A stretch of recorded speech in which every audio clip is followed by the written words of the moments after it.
Calisthenics vlog 12. ഈ 12ാമത്തെ വീഡിയോയിൽ ഞാൻ നിങ്ങൾ ആരും കാണാത്ത എൻ്റെ ജീവിതവും ട്രെയിനിങ്ങും ആണ് കാണിക്കാൻ പോണത്. ഇത് നിങ്ങൾ കണ്ട് മടുത്താണോ എന്ന് എനിക്കറിയാം, പക്ഷെ സത്യം പറഞ്ഞാൽ ഞാൻ ഇതുവരെ മടുത്തില്ല. ഈ വീഡിയോയും കൂടെ കഴിയുമ്പം എൻ്റെ കയ്യിലുള്ള ഇങ്ങനത്തെ വീഡിയോസിൻ്റെ സ്റ്റോക്ക് തീരും. എന്തായാലും പോണ വഴിക്കുള്ള വ്യൂ വെറും സീനാണ്. മഴയൊക്കെ ആകുമ്പം വിചാരിക്കും ഇതിനകത്തൊക്കെ തെന്നി വീണ ആരും വന്ന് എടുക്കുമെന്ന്. എന്തായാലും ഞാൻ ഇതുവരെ ആ കുളത്തിൽ വീണിട്ടില്ല. ഇന്ന് ഞാൻ ബാൻഡ് വെച്ചിട്ടുള്ള പരിപാടിയാണ്. ബാൻഡ് വെച്ച് ചെയ്യുമ്പോൾ ഗുണം എന്ന് പറഞ്ഞാൽ നമുക്ക് ചെയ്യാൻ പറ്റാത്ത സ്കില്ലാണെങ്കിലും ബാൻഡിൻ്റെ സപ്പോർട്ട് ഉള്ളതുകൊണ്ട് സ്കില്ല് അറ്റൈൻ ചെയ്യുന്നതിന് മുമ്പ് തന്നെ ഏതൊക്കെ മസിൽ കോർഡിനേറ്റ് ചെയ്താൽ ആ സ്കിൽ അറ്റൈൻ ചെയ്യാൻ പറ്റുമെന്ന് നമുക്ക് ബോഡിയെ പഠിപ്പിക്കാൻ പറ്റും.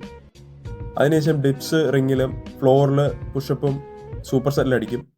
ഇത് അൺടിൽ ഫെയിലിയർ ചെയ്യണം, എന്നാലേ നമുക്ക് മസിൽ ടിഷ്യൂസ് ബ്രേക്കും ചെയ്ത് സ്ട്രെങ്ത് ബിൽഡ് ചെയ്യാൻ പറ്റൂ. അത് കഴിഞ്ഞ് വീട്ടിൽ വന്നിട്ട് എന്തെങ്കിലും കഴിക്കണം. ഇന്ന് ഞാൻ ഒരു ചിക്കൻ കറിയാണ് ഉണ്ടാക്കാൻ പോണേ.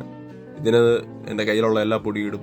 ഇനി പറയാൻ പോണത് കാലിസ്തനിക്സ് പഠിക്കാൻ വന്നവർക്കുള്ള ബോണസ് ടിപ്പാണ്. ശാസ്ത്രം പറയുന്നത് ഉള്ളി നല്ലോണം വഴറ്റിയ ചിക്കൻ കറി അത്യാവശ്യം സെറ്റായിരിക്കും. സബ്സ്ക്രൈബ് ബട്ടൺ ഞെക്കി പൊട്ടിച്ചാൽ ഇതുപോലത്തെ കണ്ടന്റ് കാണാം.